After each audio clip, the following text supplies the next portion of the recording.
നമസ്കാരം, മലയാളി വാർത്തയിലേക്ക് സ്വാഗതം. യുഎഇയിലെ ഷാർജയിൽ മലയാളിയെ തട്ടിക്കൊണ്ടുപോയി കൊലപ്പെടുത്തിയ സംഭവത്തിൽ കൂടുതൽ വിവരങ്ങൾ പുറത്ത്.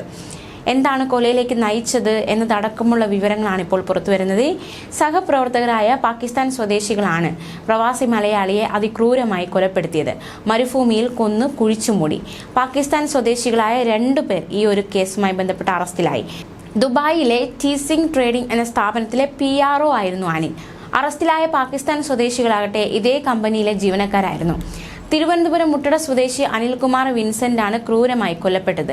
ജനുവരി 2-നായിരുന്നു അനിലിനെ കാണാതായത്. കാണാതായതോടെ കുടുംബം പരാതി നൽകി. ഇതിന്റെ അടിസ്ഥാനത്തിലാണ് അന്വേഷണം നടത്തിയത്. അനിൽകുമാർ ശാസിച്ചതിന്റെ വൈരാഗ്യത്തിലാണ് കൊലപാതകമെന്നാണ് വിവരം. 36 വർഷമായി അനിൽകുമാർ ഈ കമ്പനിയിൽ പ്രവർത്തിച്ചു വരികയായിരുന്നു. പോലീസ് അന്വേഷണത്തിൽ തെളിഞ്ഞത് അനിൽകുമാറിനെ കഴുത്ത് ഞെരിച്ചു കൊന്ന് ഷാർജയിലെ മരുഭൂമിയിൽ കുഴിച്ചു മൂടിയെന്നാണ്. ജനുവരി 12-ാം തീയതിയാണ് മൃതദേഹം പോലീസ് കണ്ടെടുത്തത്. സംഭവത്തിൽ 3 പാകിസ്ഥാൻ സ്വദേശികൾക്കെതിരെ കേസെടുത്തു.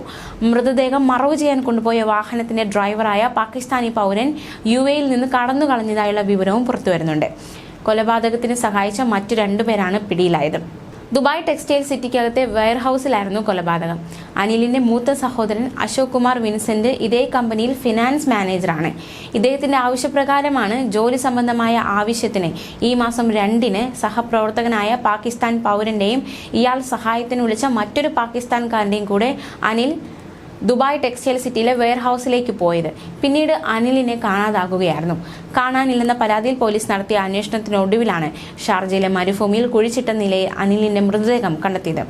അനിലിനെ കാണാതായപ്പോൾ അദ്ദേഹത്തിനായിട്ടുള്ള തിരച്ചിൽ നടന്നപ്പോൾ ഈ കൊലയാളിയും കൂടെ ഉണ്ടായിരുന്നതായി സഹോദരൻ അശോക് കുമാർ പറഞ്ഞു. കൊലയാളികളായ 2 പാകിസ്ഥാൻകാരെയും ദുബായ് പോലീസ് അറസ്റ്റ് ചെയ്തിട്ടുണ്ട്. ഇവരെ സഹായിച്ച പാകിസ്ഥാൻ സ്വദേശി തന്നെയായ ടാക്സി ഡ്രൈവർ ദുബായ് വിട്ടതായാണ് വിവരം. അനിലിന്റെ മൃതദേഹം മുട്ടട ഹോളി ക്രോസ് പള്ളിയിൽ സംസ്കരിച്ചു. അതിക്രൂരമായ കൊലപാതകമാണ് നടന്നത്. ന്യൂസ് ഡെസ്ക്, മലയാളി വാർത്ത.